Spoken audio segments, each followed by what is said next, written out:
Hi guys, welcome back to my channel. And in my previous video, which I would recommend you watch before you watch this one, link in the description, I promised you that I would make a video talking about what to do after you have gotten your student visa approved.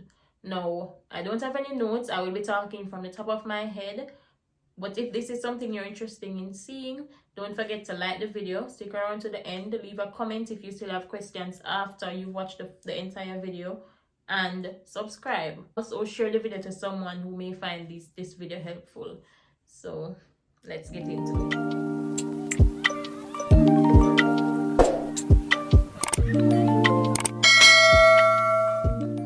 Alright, so you've applied to be an international student in Canada and now your student visa is approved.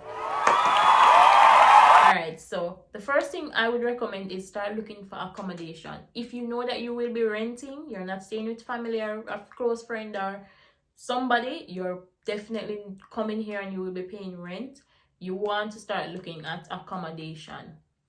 Now, there are a number of websites that you can go on to find accommodation. From my personal experience, I use the placeforstudents.com, and this is a website that partners with certain schools. You put in your school and you find places that is in close proximity to your school. There is also Kijiji. There's also, I think, one called Marketplace. I'm not sure. I only searched on Kijiji and Place for Students.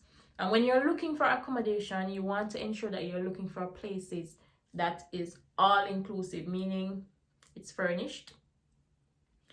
Heat, water, electricity, gas, everything is included. From garbage pickup to even utensils. You can purchase your own utensils if you want, but I would recommend you find somewhere where at least everything is included, and that includes Wi-Fi. So again, look for places where you don't have to come here. So if you're on a budget and you set your budget and you find places that includes everything. However, if it you have to keep in mind that now you will be sharing, you might be sharing the kitchen or the bathroom, washroom or restroom, because most people call it washroom in Canada, but you might be sharing the kitchen, the bathroom and stuff like that. You could be sharing your bedroom as well, but that really depends on your budget. If you want to spend a little bit more money to get more convenience, that's fine. No, I personally was not going to look for a place where I'm sharing bedroom. If I should share a kitchen, that's fine, or even the bathroom. But to share the bedroom, that would be too much for me. So yes, you want to look into all these things. But if it is a case now you want more convenience, or you're coming here with your spouse and child, you're going to probably be renting an apartment or a house that you're not sharing. This would mean that you have to kind of up the funds a little bit, and probably it would not be furnished. So you would have to now purchase everything.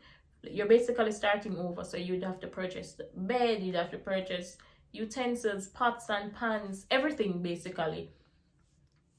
More than likely it will come with the stove and the fridge. Yes, so for accommodation, you want to set your budget. Check the website. If you have a friend, you have the friend link, go view the place for you.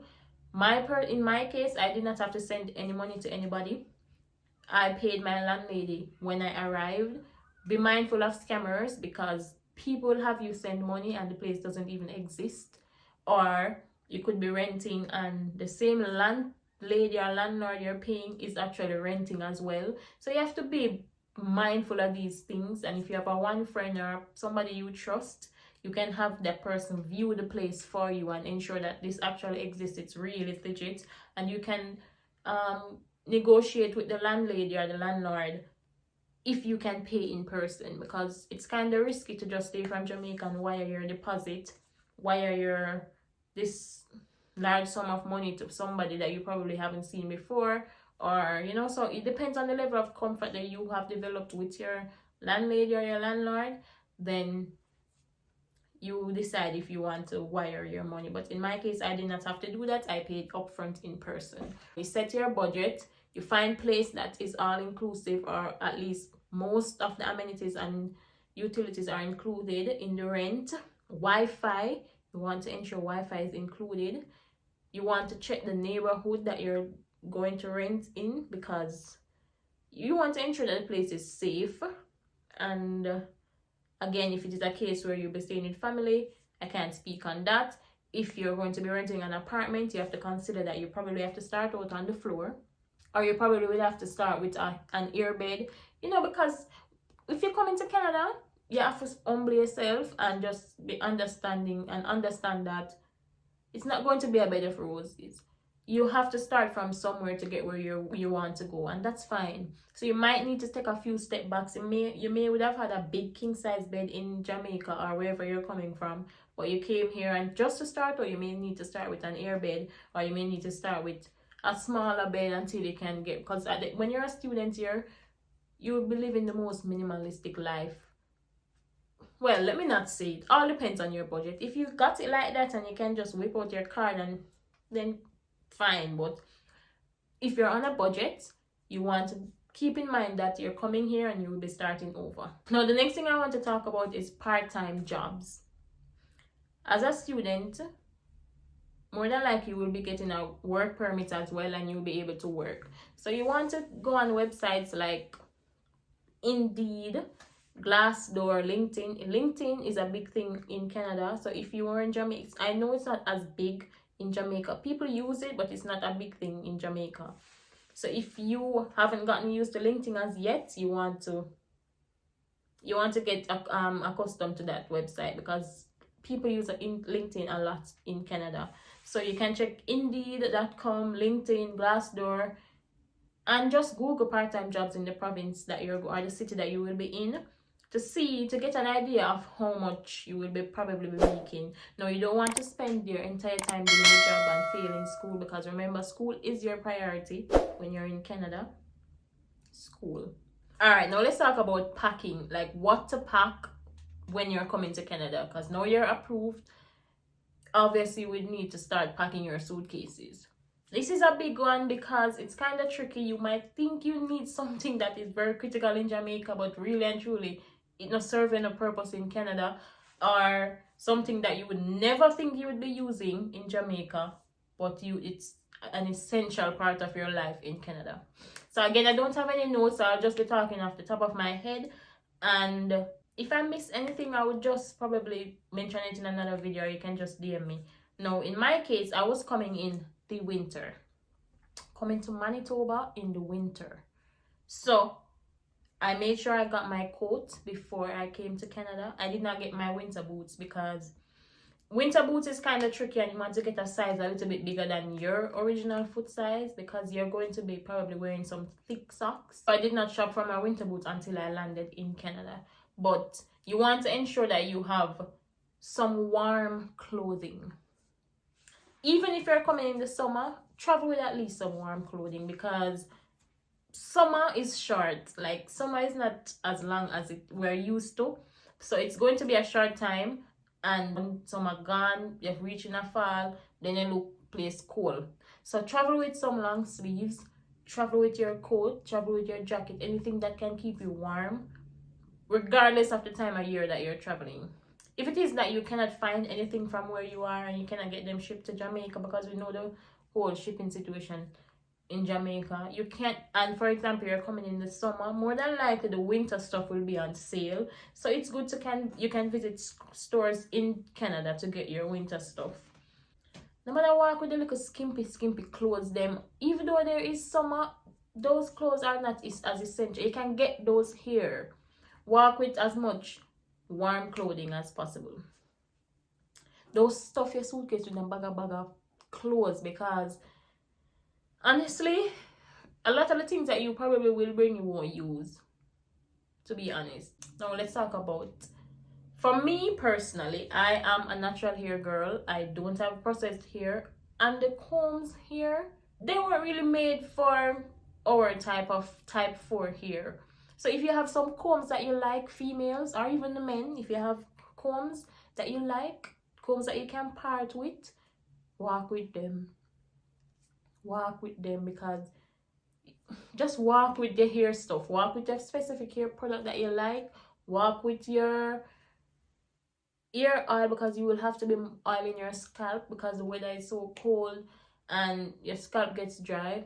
I need to do a better job at oiling my scalp, but you want to work with your hair products. Everything here that you like, work with it, because chances are you may not be able to find it, or if you do find it, it's going to be expensive because more than likely they're imported and it's going to be more costly for you. So work with as much hair products as possible, especially if those are if there are some ones that you specifically like and they're unique.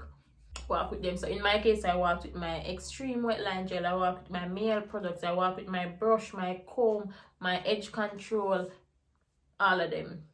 Speaking of hair, if you're coming here and you know you can't really do hair like that, I would recommend getting your hair braided. Yeah, braid your hair and make it last as long as possible, because for braided hair in Canada you're looking at minimum 150 Canadian dollars, and you're lucky if you even find it for 150. But come here with your hair braided, it makes everything a lot easier, it's more convenient, and you just get up and go. If you're not a person who wears braids, that's fine. If you wear wigs, you can come get a headband wig. Headband wigs are very convenient, so you can try getting one of those. But again, everything here, work with it. Another thing for the females, what I would recommend, because you want to work with as much things as possible that would kind of cut your expenses for the first 2 months that you're here, because you may not have gotten a job as yet, or just to kind of be prepared. So for females, work with your sanitary products. Work with them, so at least for 2 months or the first month you don't have to think about going out to try and get them, because maybe a specific brand that you're used to is not here, and you have to now try to decipher which of these brands you're going to use. The brand that you're used to may be here, but it might also not be here, so you now have to try experiment and see which of these brands you're going to now be using. But I would recommend you work with some sanitary products for at least a month or 2. Lip gloss, lip balm, lip moisturizer, anything that will keep you moisturized, work with it. Lip balms, they are essential. Face moisturizer is essential. Skin will get dry and flaky and scaly. Ensure that you're moisturizing your skin. Now let's talk about food.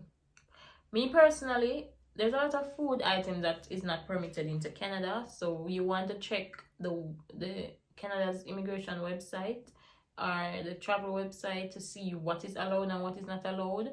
But if you have like a look at some snacks that you like, you probably can work with those, especially for your first night. If it is that you're renting, you're not coming to family, you're coming here the first night, you might be hungry, you want to have something to eat when you land on that night. The next day you can probably get some groceries.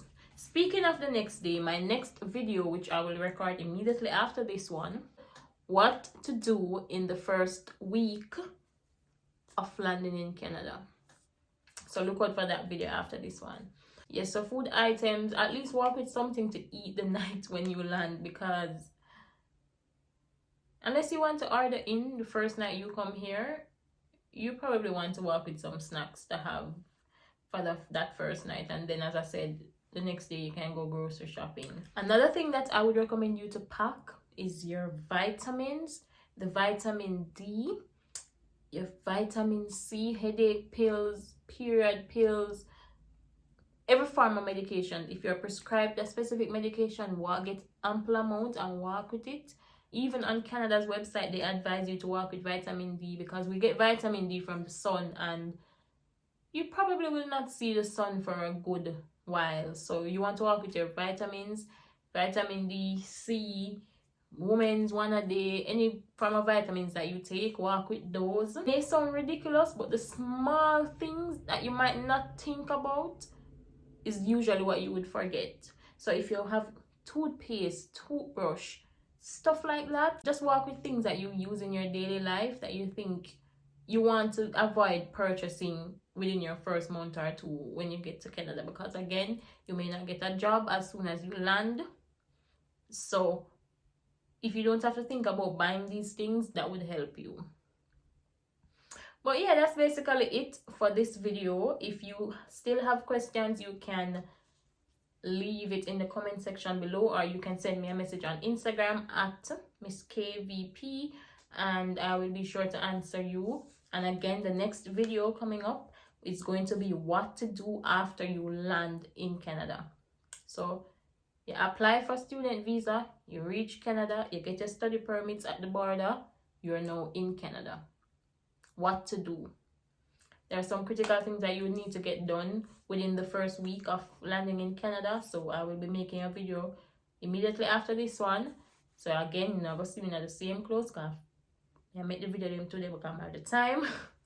So yeah, stick around for that video. Don't forget to like, share, and subscribe, and turn on your post notifications so you can be notified when I drop the next video. Thank you guys for watching, and see you in the next video.